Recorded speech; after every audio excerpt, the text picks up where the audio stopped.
Mais là où il vous trompe, il vous ment complètement, c'est quand on vous dit n'écoute pas un maître, sois libre,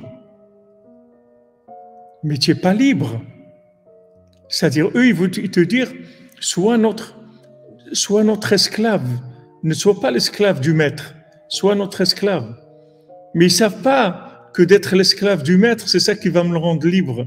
Parce que le maître, c'est vrai que je suis esclave du maître, mais ce maître-là, il n'a pas besoin d'esclaves. Lui, il veut rendre les gens libres. Lui, il va placer en vous des notions qui vont vous rendre libres parce que vous allez avoir confiance en vous, vous allez avoir confiance en Dieu et vous allez avancer tranquille, serein. Vous avez peur de rien parce que vous êtes soutenu, vous avez confiance que Dieu est avec vous. Vous priez, vous avancez, vous avez peur de rien. Mais ça, ils veulent pas qu'il y ait ça. Donc, ils veulent vous remplir de poubelles, de vous apprendre des poubelles, des choses qui sont juste pour devenir des esclaves, c'est tout. Si tu fais ça, tu as ça, tu dois préparer ton avenir, tu dois faire comme si, voilà comment tu dois gérer ton patrimoine, voilà ça que tu dois faire, voilà. Mais tout ça, c'est un seul but, c'est de vous rendre esclave. Et le maître, c'est le contraire, parce que c'est un maître qui n'a pas besoin de vous. Le maître, Rabbi Nachman, il n'a pas besoin de nous, du tout, du tout.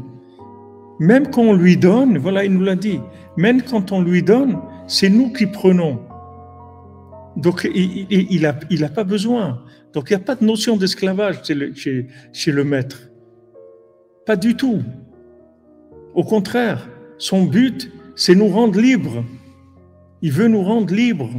Il veut qu'on soit des individus, des véritables créatures de Dieu qui ont confiance en elle et qui ont confiance en Dieu et qui ont confiance dans le maître, parce que le maître, en fait, il est haïn, comme dit Rav Nachman.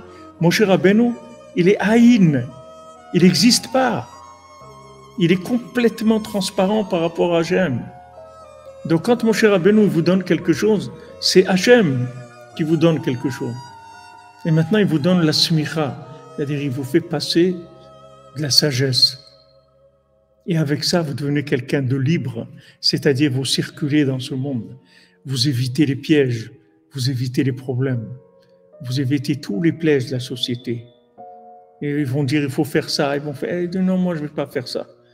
Moi, je vais faire comme ça, c'est tout. Et vous pouvez aider tous les gens qui sont après, qui dépendent de vous. Vous pouvez leur donner les conseils qu'il faut pour réussir leur vie. Alors que la société, soi-disant, elle prône la liberté, c'est faux. C'est l'esclavage. Elle veut placer des notions, des valeurs dans l'individu qui vont le rendre esclave.